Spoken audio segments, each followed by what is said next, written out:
Hey guys, Mark here, the Recruiting Geek. I get asked this question a lot, which is how do you hire? How do you select the best people?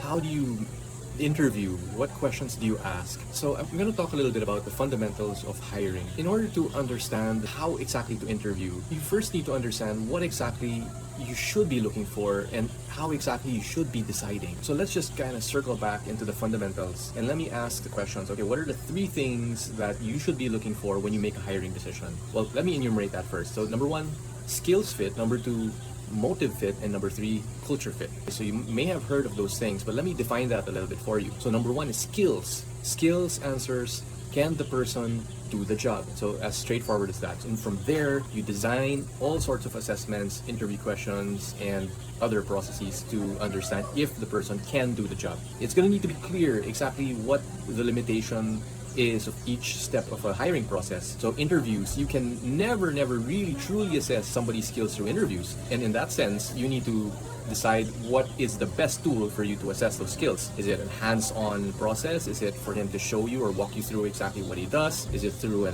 test or examination? That's up to you to decide. Number two is motive fit. So motive fit answers the question, well, what exactly does this person want to do? What is this person's why in the long run? The long game is important because what the person ends up doing for you in his job is going to need to somehow fit into the person's long-term goals and aspirations. It's also possible that the person does not know what he wants in the long term, and that is completely okay. As long as he's aware of it, you're aware of it, and you know that things can change. It's really hard to define that in a very accurate way. Think about it, right? Because human beings are complex machines, you could say it that way, but motivation is very complex. There could be several reasons which explain why we do what we do or why we love doing what we do.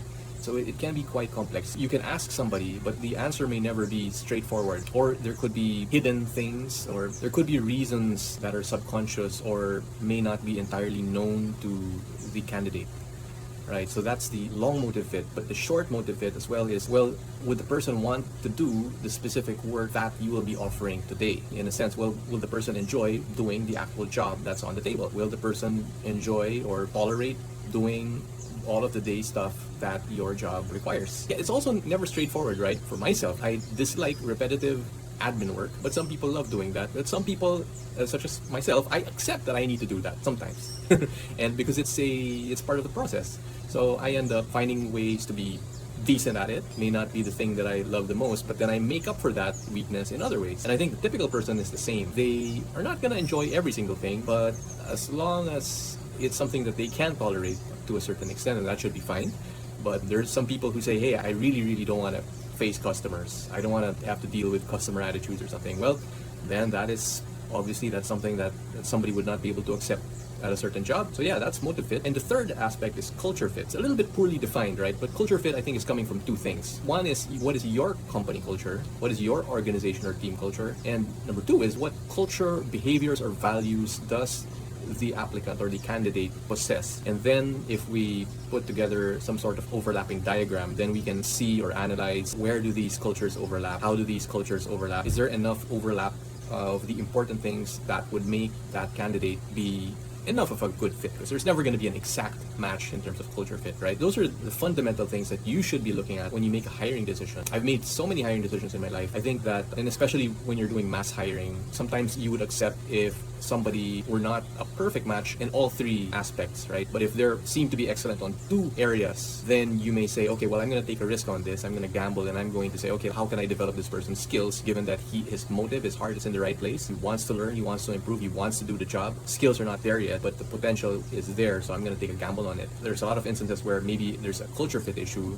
and you have to take that call and say, okay, well, I'm going to accept that culture fit is maybe 50-50, but I'm going to need to gamble on this given that it's a very technical role. So there are those nuanced decision-making decisions that you would need to make as a hiring manager. But obviously, if you can find somebody with all three things perfect, then you put them in the shortlist and then you compare. The idea is, well, basically find all the best candidates that you can find, and then hopefully you're in a position where you can choose the best. But ideally, you're able to assess them based on those three areas, and then that's going to help you to make your decision and avoid bad hires as much as possible. I really want to share how we interview as well, or how I interview, because I think there's a lot of tips and learnings from that as well. I'll keep you posted, everyone.